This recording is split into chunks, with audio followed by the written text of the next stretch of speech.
Assalamualaikum warahmatullahi wabarakatuh. Perkenalkan, nama saya Rizka Fazira dengan NIM 221010220037 dari kelas B Farmasi.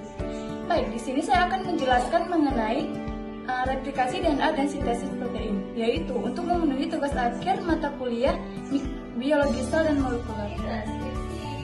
Sintesis protein yaitu proses di mana sel membuat protein berdasarkan informasi yang terdapat dalam DNA sintesis, yang terdapat dua tahapan, yaitu ada transkripsi dan translasi. Nah, transkripsi terbagi menjadi tiga. Yang ke satu ada inisiasi, kedua elongasi, dan ketiga terminasi. Jadi selama proses transkripsi, DNA digunakan sebagai tempat atau cetakan untuk membuat mRNA dengan bantuan enzim mRNA polimerase. Selama tahapan inisiasi, wilayah promoter yang berperan sebagai situs pengenalan untuk RNA polimerase, pengikatan RNA polimerase akan menyebabkan kedua untuk DNA membuka. Kemudian terjadi proses elongasi, yaitu sepanjang untayan DNA cetakan akan antisen. Basa nitrogen DNA akan berpasangan membentuk mRNA dan RNA. Polimerase akan menambahkan nukleotida dari ujung 5 ke ujung 3 pada RNA yang sedang tumbuh. Jadi setelah RNA polimerase mencapai terminator, maka proses transkripsi mRNA telah selesai. Kemudian RNA polimerase DNA dan mRNA akan memisahkan diri satu sama lain.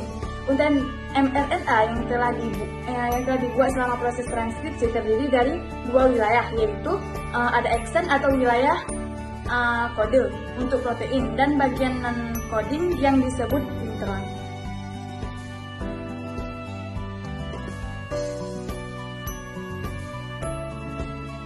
Translasi terbagi menjadi tiga tahapan. Yang ke satu ada inisiasi, yang kedua emulasi, dan ketiga terminasi.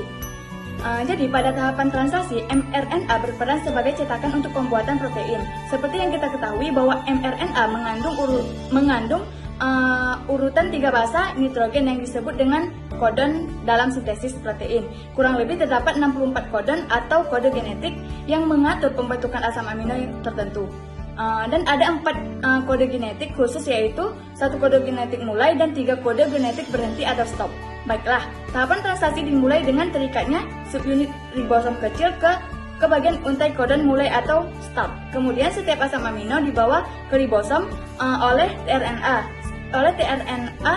spesifik jenis asam amino yang asam amino tersebut. Kemudian ditentukan oleh urutan antikodon pada tRNA. Terbentuk pasangan basa pada tRNA terbentuk pasangan basa komplementer antara kodon mRNA dan ANT kodon dari tRNA. Setelah itu tRNA akan mengikat kodon start, lalu sub antiribosom besar akan terikat untuk membentuk kompleks translasi, dan proses inisiasi pun selesai dalam subunit ribosom yang besar, dan terdapat 3 ruang yang berbeda yang disebut situs untuk exit P, yaitu untuk peptil, dan A untuk aseptor. Jadi selama proses elongasi, setiap asam amino dibawa ke untai mRNA oleh tRNA melalui pasangan basa yang sesuai dengan kodon dan antikodon. Jadi setiap antikodon pada tRNA merupakan kode yang sesuai